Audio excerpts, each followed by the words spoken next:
lagi dicoba dulu, Bos.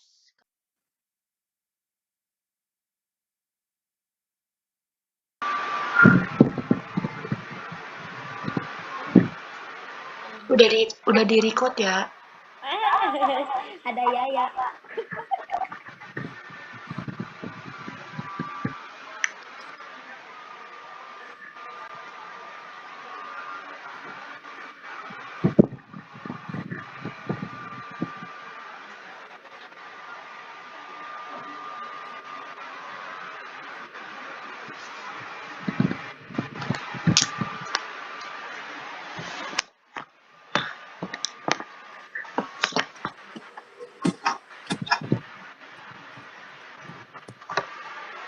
Yuk, engkem ya.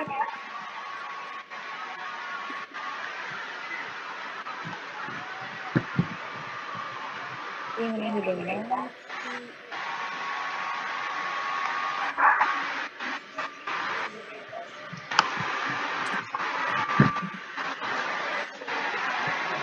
Mulai. Hayu mulai udah di record. Kurang moderatornya. Sok. Nanti dia tinggal dipotong ya yang jelek mah. Gampang. Di jaringan seway.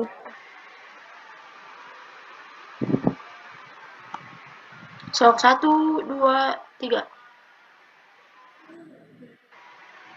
Oke, bismillahirrahmanirrahim. Assalamualaikum warahmatullahi wabarakatuh. Waalaikumsalam warahmatullahi wabarakatuh. Kami sendiri dari tim PKM Hadis Tarbawi Universitas Singapura Bangsa Pendidikan Agama Islam dan semester 6 akan mempresentasikan hadis dari proyek PKM ini. Nah, PKM ini sendiri adalah pengabdian kepada masyarakat.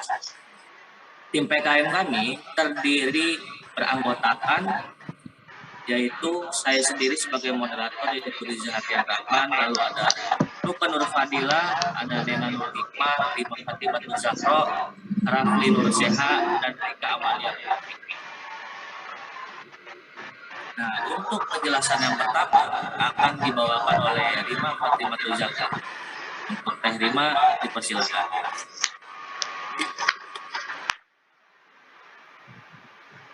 Baik, untuk penjelasan pertama itu ada pengertian hadis. Jadi di sini untuk pengertian hadis ada menurut ahli hadis dan ahli usul. Menurut ahli hadis itu merupakan segala sesuatu yang disandarkan kepada Nabi SAW, baik berupa perkataan, perbuatan, ketetapan maupun sifatnya. Adapun menurut ahli usul, hadis itu segala perkataan Nabi SAW yang dapat dijadikan dalil untuk penetapan hukum syariat. Nah, jadi dapat disimpulkan bahwa hadis ini merupakan segala perkataan, perbuatan, ketetapan, dan persetujuan yang berasal dari Nabi Muhammad SAW dan yang dijadikan sebagai landasan syariat Islam. Sekian pengertian dari hadis, bisa dilanjutkan lagi. Oke, terima kasih Teh Rima telah memaparkan pengertian pertama dari hadis di pertemuan pertama ini. Untuk pemateri kedua yang akan membawakan materi dari tim PKM kami adalah Teh Nuka Nur Fadila. Untuk Teh Nuka Nur Fadila, waktu dan tempat kami persilakan. Terima kasih kepada moderator. Selanjutnya ada perbedaan Al-Quran dan hadis. Perbedaan Al-Quran dan hadis. Al-Quran adalah kalam Allah yang telah diturunkan kepada Rasulullah SAW dengan berangsur-angsur melalui perantara malaikat Jibril. Kalau hadis adalah semua bentuk perbuatan, perkataan, ataupun persetujuan dari Nabi Muhammad SAW. Selanjutnya ada perbedaan Al-Quran dan hadis. Al-Quran sebagai mukjizat dan selalu terjaga. Al-Quran adalah mukjizat Nabi Muhammad SAW dan hadiah bagi umat muslim di dunia untuk pedoman hidup. Sementara jika hadis terkadang ada yang diriwayatkan yang disadarkan kepada Allah Subhanahu wa taala dan ada juga yang merupakan nisbah kepada Allah. Nisbah ini adalah insya, maka katakanlah Allah telah berfirman atau Allah berfirman.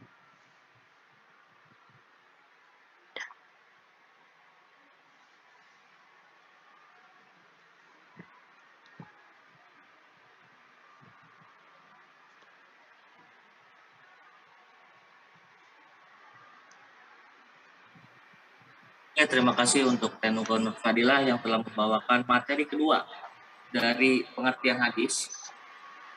Terima kasih untuk Tenuko atas waktunya telah memaparkan dengan cukup jelas. Untuk materi yang ketiga, pemateri ketiga pada malam hari ini, pada pertemuan pertama kita akan dibawakan oleh Teh Rika Amalia. Untuk Teh Rika Amalia, waktu dan tempat kami persilahkan. Mohon maaf moderator, Teh Nena dulu. Oh, Teh Nena dulu ya? Oke, sorry. Oke, untuk Teh Nena ada? Ada. Oke. Sorry ya, kembali. Oke, untuk waktu dan tempatnya, Teh Nena dipersilakan untuk membawakan materi yang ketiga. Ini suaranya jelas nggak? Sebelumnya izin oke ya, soalnya jaringannya lagi nggak stabil.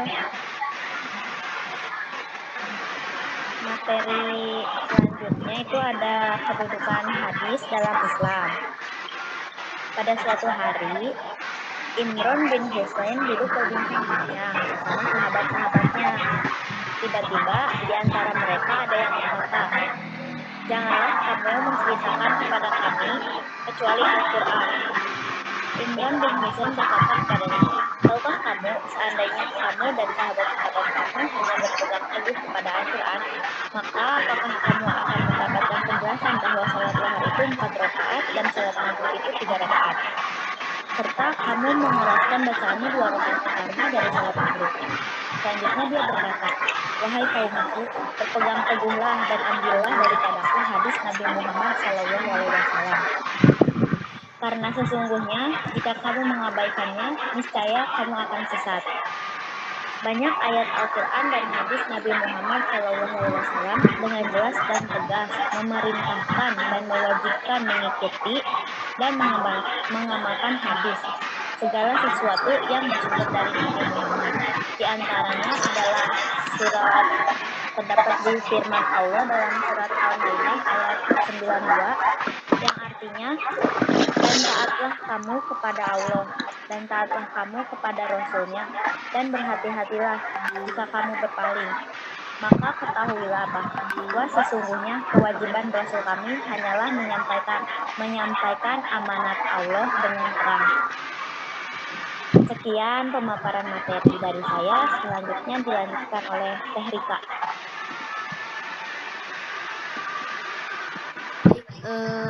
Teh, mohon slide-nya. Slide selanjutnya, Teh Rika. Yang ini? Coba yang hadis ada nggak? Coba sebelumnya.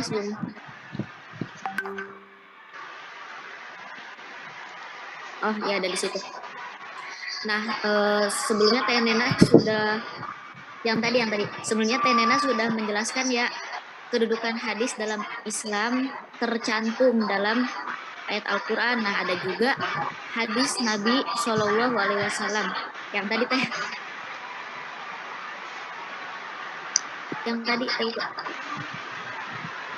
Yang ini? Oke. Barang siapa menghidupkan barang siapa menghidupkan satu sunnah dari sunnah-sunnahku yang telah ditinggalkan sesudahku, maka dia mendapat pahala yang sama dengan pahala orang-orang yang mengerjakannya tanpa dikurangi sedikit pun. Nah, berdasarkan ayat dan hadis tersebut di atas, maka dapat dipahami bahwa kedudukan hadis dalam syariat Islam itu sebagai landasan hujah dan dalil dalam menetapkan ajaran-ajaran Islam. Selain itu, kedudukan hadis dalam Islam menempati tempat kedua setelah Al-Quran yang menempati tempat pertama dan utama. Materi selanjutnya, saya kembalikan kepada moderator. Terima kasih untuk Davita yang membawakan materi yang keempat berarti ya tadi. Terima kasih telah memaparkan dengan cukup jelas materi tadi. Oke, untuk materi selanjutnya, Kang Rafli. Siap Kang Rafli ya. Oke. Untuk waktu dan tempat kami persilakan Kang Rafli. Baik, terima kasih pada moderator.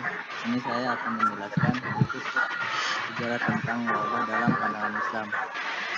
Adapun dampak positifnya adalah didirikannya rumah sakit oleh pemerintah di seluruh wilayah Syam sebagai tempat untuk mengobati pasien yang terkena wabah. Wabah ini memakan korban yang sangat banyak sehingga mayat-mayat dibiarkan tergeletak begitu saja di jalanan pada yang mengurusnya karena orang-orang takut tertular. Maka orang-orang kaya memberikan bantuan dengan membuat pemakaman dan tempat pemandian jenazah untuk orang-orang miskin. Hamba-hamba Allah yang soleh mengajak masyarakat untuk semakin mendekatkan diri kepada Allah, memohon ampunan kepada Allah, serta mengatur ditutupnya tempat-tempat minuman khamar dan menyuruh masyarakat menjauhi maksiat. Begitu saja dari saya kembalikan kepada masyarakat. Terima kasih untuk Kang Rafli yang membawakan materi yang kelima dari wabah dalam pandangan Islam. Terima kasih Kang Rafli sudah membawakan materi jelas pada pertemuan pertama ini. Untuk pemateri terakhir yaitu saya sendiri yang akan melanjutkan penjelasan dari wabah dalam pandangan Islam. Nah, selanjutnya bagian ini. Oke, untuk materi terakhir yaitu wabah dalam pandangan Islam yang akan dilanjut oleh saya dari potongan tadi ya, potongan penjelasan dari Kang Rafli. Sepanjang sejarah di beberapa wilayah Islam terjadi beberapa wabah penyakit. Jadi di dalam wilayah Islam pun di Timur Tengah pun dulu zaman Rasulullah pernah terjadi wabah atau penyakit ya. Yaitu yang pertama ada pada tahun 18 Hijriah, tahun 693 Masehi, yaitu adalah Ta'un Amwas. Lalu yang kedua pada tahun 69 Hijriah, pada tahun 688 Masehi, ada Ta'un Zarif. Lalu pada tahun 87 Hijriah, pada tahun 705 Masehi, ada tahun Ta'un Fatayat atau Ashraf.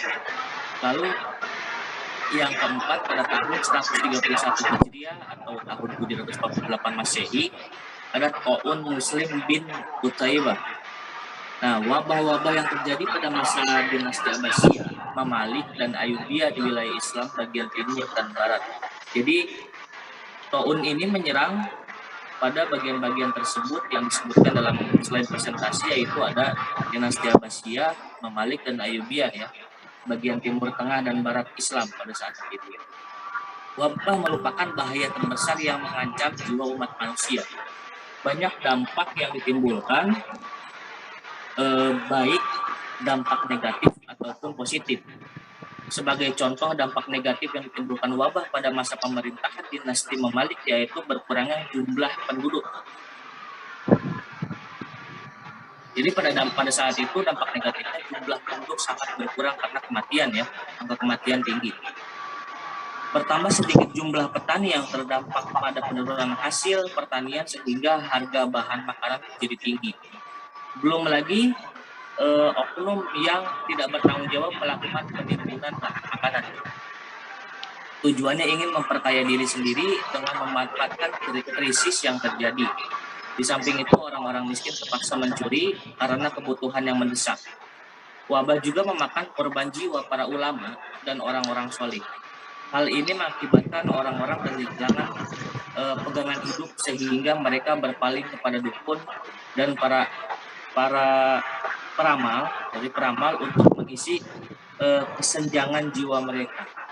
Ini adalah dampak negatif yang sangat-sangat berbahaya dari dampak taun pada saat itu yang terjadi pada zaman-zaman sahabat atau tabiin. Banyaknya kehilangan masyarakat, bahkan para ulama dan pemerintahan masyarakat lain, bahkan orang-orang yang memproduksi bahan pokok.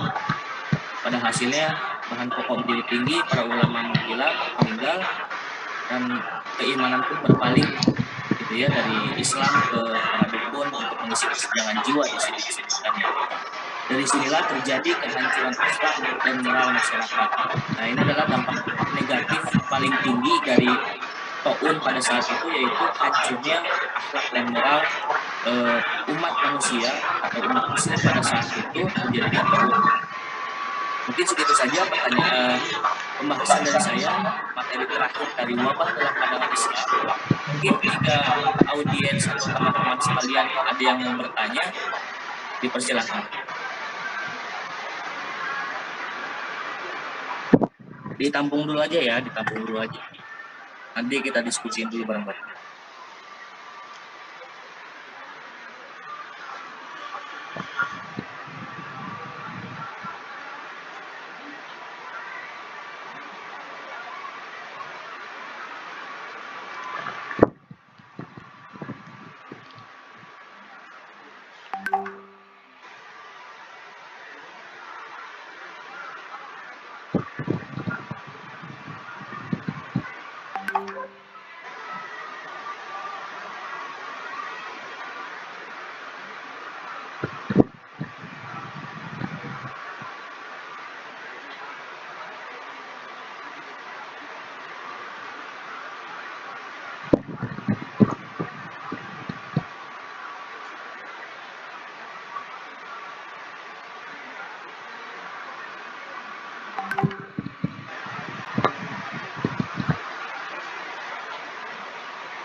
Di sini udah ada chat masuk ya.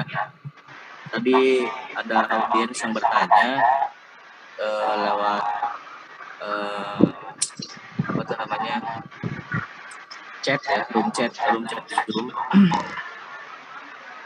Di sini ada Putri Indah 24. Oke. Bagaimana Islam memandang pandemi COVID-19? Bagaimana Islam memandang? Terima kasih untuk pertanyaannya ya. Sebentar kita jawab. Kita diskusi dulu sebentar.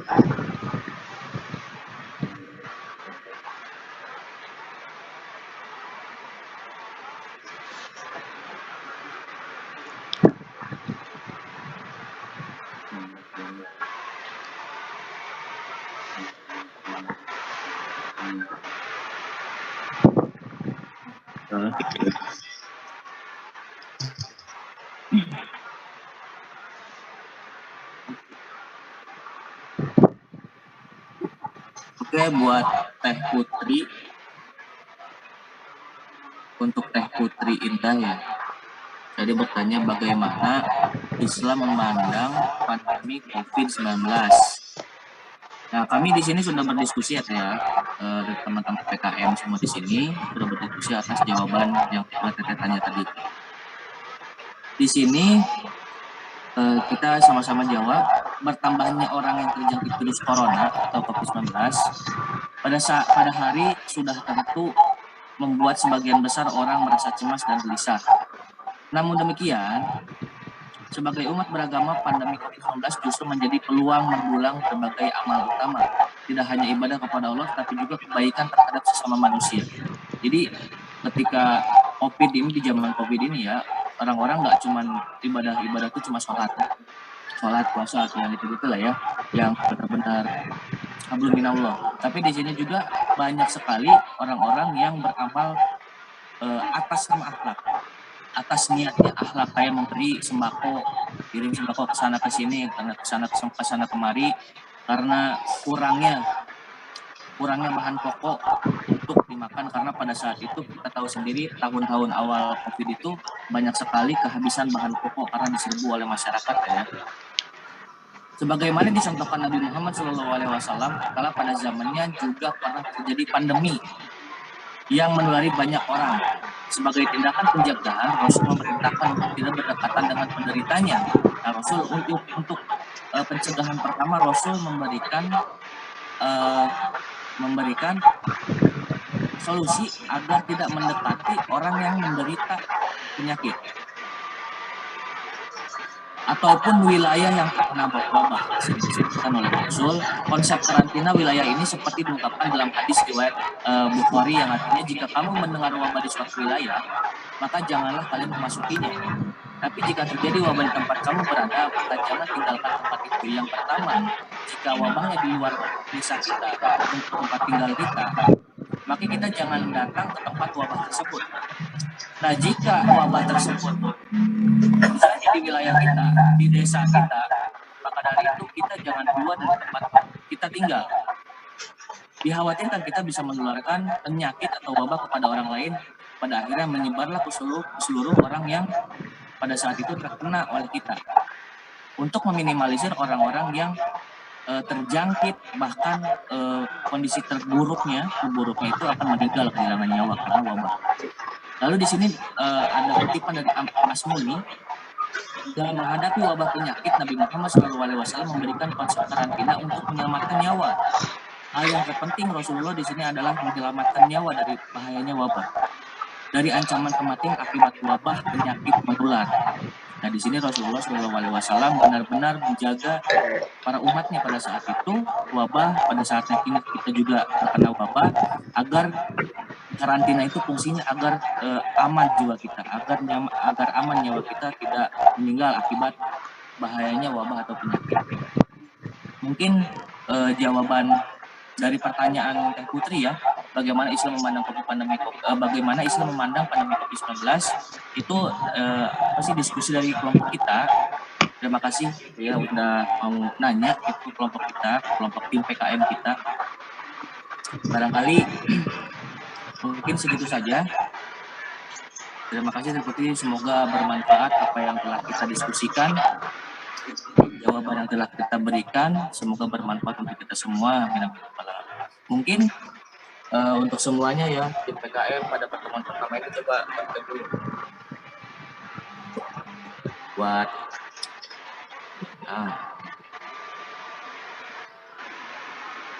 Kang Rapli, oke, ini on air, oke. Sebelum kita tutup.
Oke.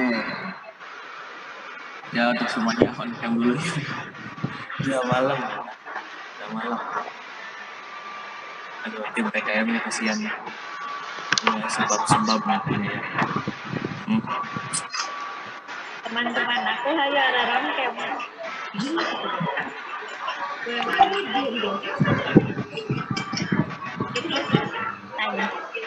Lanjut aja moderator, lanjut.